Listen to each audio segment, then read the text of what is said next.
we've got the picture of what we're trying to do for right endpoint approximations. We've also have the kind of formula here. Let's actually apply this to a particular case. Let's actually compute a right endpoint approximation for a particular function in a particular interval. So let's say we're going to calculate the right endpoint approximate r sub 4. So we'll want 4 subintervals for f of x. I have to tell you what f of x is. F of x is x squared. And I have to give you an interval to do this on. It's on the interval 1 to 3. So this is going to have 4 subintervals. Let's just write them out real quick.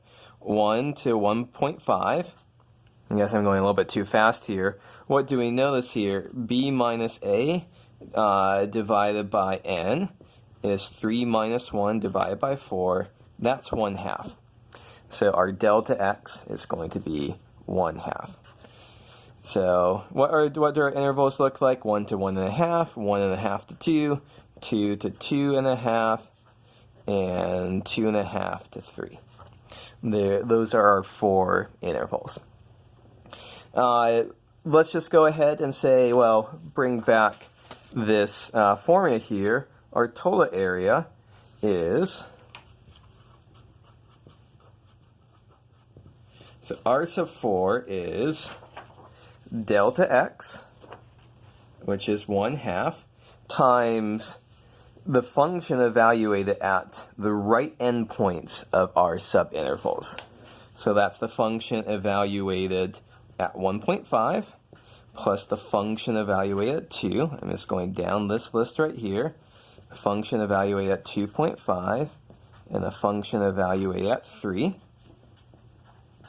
So all of this is very mechanical. We're not using what the actual function is until right here when we start to plug in 1.5. So we have 1.5 squared, f of 2 is 2 squared, f of 2.5 is 2.5 squared, f of 3 is 3 squared.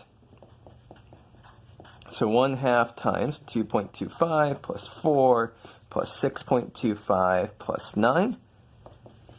1/2 times, let's see here, 13, 15, 21.5. I'm not botching that up.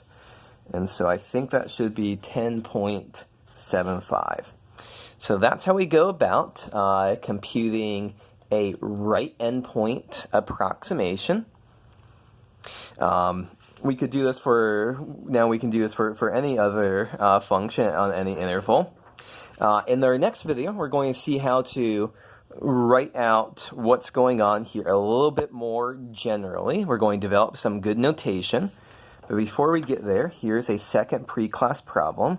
I want you to calculate out R4 for this function on this interval.